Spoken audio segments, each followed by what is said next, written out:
What is happening? Mr. Dave here. We're going to build a rock from start to finish.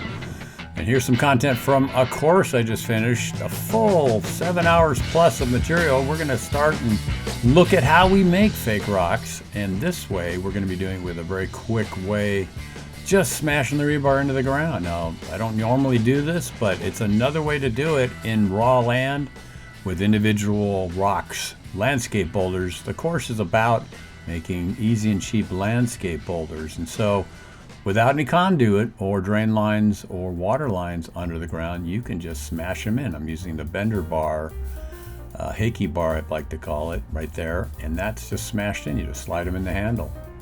Then you tie them together with tie wires, the little spinny tools. And I've been using that system for a long time. You can use little pieces of rebar and just put them in the ground. 5-foot sticks, I think we use in this case. And now I'm marking it with a little paint to sort of indicate it's the backbone of the rock. It's sort of the first place that I pull the wires together, and that's sort of a starting point. There's those little spinny tie wires in the little handled unit.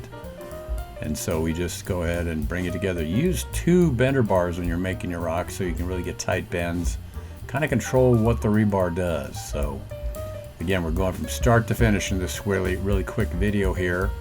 A little high speed. Again, it's from a course, how to make cheap and or easy and cheap faux rock landscape boulders, basically. Look at that, 2 pieces of bender bars, 2 bender bars together, you can really get a tight bend. Now we're throwing the mortar mix in there with concrete.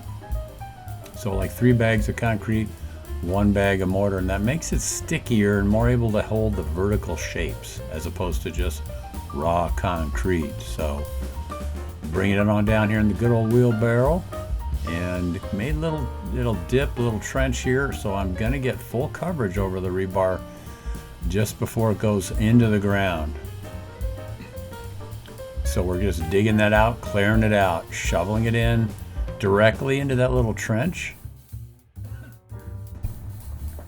and then hand applying it, working our way up this chicken wired rock. There's lots of content on my YouTube channel that shows how we put the burlap in there.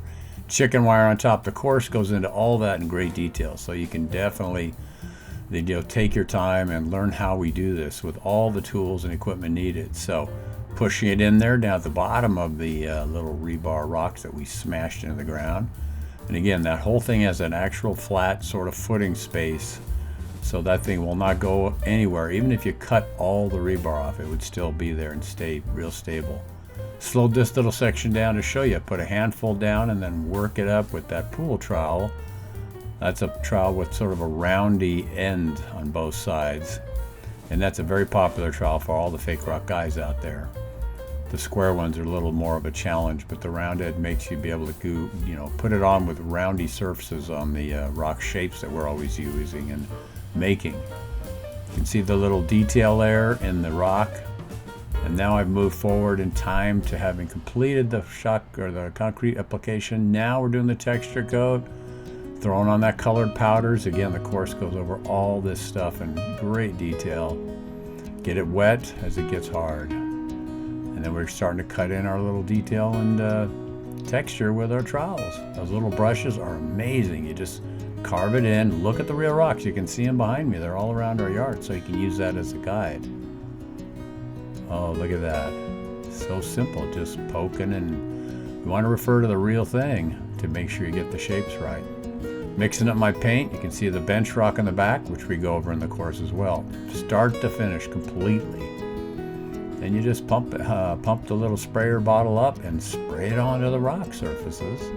Easy to do when you just got dirt around you and not deck and stuff, but you just tape that off if you're going to do that. This is the wet technique where we have bleeds, and you want to get that drips wet.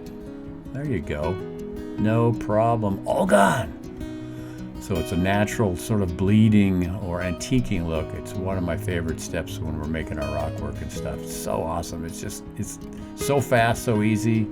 This rock took not much time. A few weekends you could do it in your own yard. No problem. Any sizes.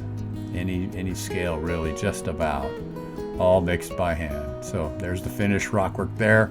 There it is, a little bubble, the structural coat, texture and finish with the exterior latex house paint. The rock on the left down there, that's the dirt rock from the same course. So check it out, get into it, learn how we do it. You can get the Making Rocks book. It's on Amazon now. It's so cool. My son helped me put that together. I couldn't figure it out.